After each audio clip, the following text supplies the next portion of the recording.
Hello, the strategy I will be showcasing today is called Expert Stay and Stray Activity. So, in this activity, students will work in small groups on an assignment of the teacher's choosing.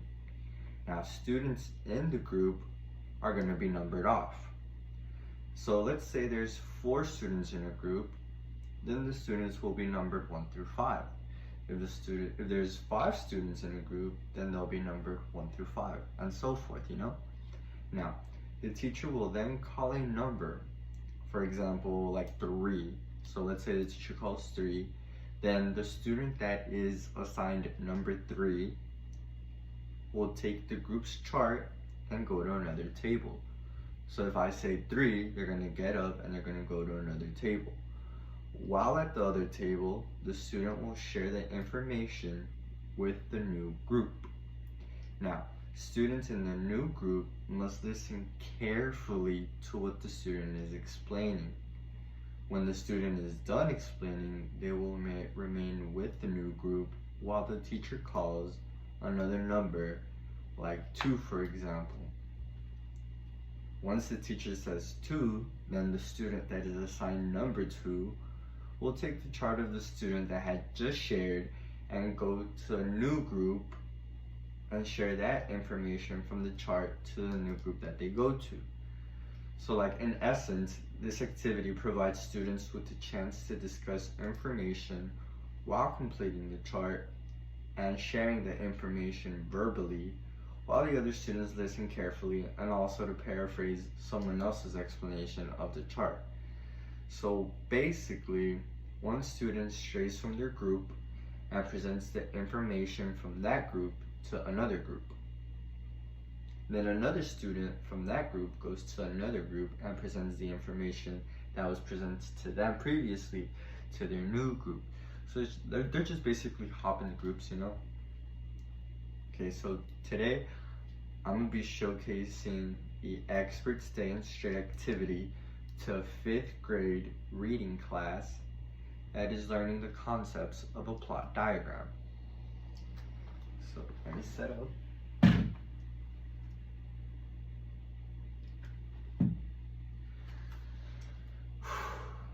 Alright. Hey guys. Yesterday I introduced y'all to the basics of a plot diagram. Today, however, instead of me boring y'all with more long information on a plot diagram, I kind of figured that you guys could teach each other instead of just hearing me talk on and on and on. So we're going to do this little activity called Expert Stay and Stray. It's quite simple actually, so don't get scared guys. But you guys have to pay really close attention. Like really close attention. So here's how it works. Since you guys are sitting in groups of 4 already, this works out just perfect because you guys are already in groups. So in each of your groups, you guys will plan out a plot diagram of a short story of your choosing.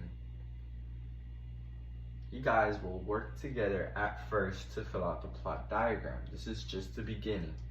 So I'm going to give you guys a cool 15 minutes to work together. Afterwards, I'm going to number each of you in your groups a number 1 through 4. So I'm going to assign each of you a number 1 through 4. Now, once I've numbered each of you guys, I'm going to say a single number out loud. The number that I say out loud will stand up from the group and go to the group next to them. Let's say I say number 2. If you're number 2, you're going to get up and you're going to go to the next group. Okay, got it? So far so good?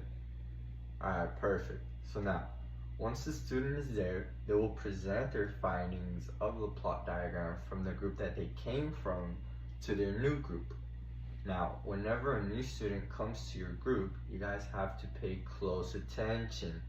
Y'all heard that? You gotta pay close attention to what the student is explaining.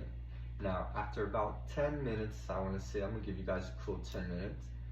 I'm going to say another number, and the student will get up from that table and go to the next table and present the information the previous student that had gone and presented to their table to the new table. Okay? Everybody following along?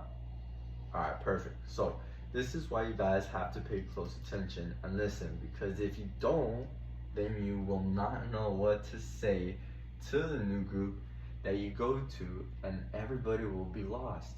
So that's why you gotta pay attention. Okay, so does everybody understand the task at hand? Does anybody have any questions whatsoever? Yes, Ricky. What's up, buddy? No, only one person is gonna get up and go to another group. See, man, you weren't even listening. I literally just said this not even like 3 minutes ago. Come on, Ricky, listen up, my man. Alright, any other questions? No? Okay, perfect. So, since everybody is up to par, let's begin, class. I will set the timer for 15 minutes for you guys to discuss y'all's first plot diagram. Then I'll call out a number. 15 minutes pass by. And the first number is 1. So all the ones stand up and go to the next group and present your information. I'll set the timer for 10 minutes. 10 minutes pass by. Alright, now the 3s get up and switch tables. Another 10 minutes pass by. Good job, guys. You guys successfully presented y'all's information to each group, and each group gained new knowledge. I saw that whenever I said the number, I called it out, that number stood up, went to the next group, and presented the information. And then whenever I called out a new number, that number got up and went to a new table and presented their information. So I'm gonna give you guys a round of applause, okay? Good job. So, that was basically it. Now, this strategy is an example of the SIOP component due to the fact that the students are actively participating with one another and engaging with each other instead of just having to listen to the teacher talk on and on and on. The students are interacting with one another in the sense that they are essentially teaching each other, since they have to go from one group to another and explain what they listen to. Now, this ensures comprehension since the students don't know who will be called, so they have to actually listen. If not, they will be lost whenever they have to go present to another group. You see, some students, they won't really pay attention like that, but if they don't know who's going to be called, then they might start to get nervous and worried because it's like they don't know who's going to get called. So this kind of makes them, in a way, forces them, I don't want to say forces them, but it makes them listen, actually listen and pay attention to what is being said. And in that way, they absorb it and they can go to the next group and present that information that was presented to them to the next group, and so forth. That's why it's very important for students to listen. Thank you for your time.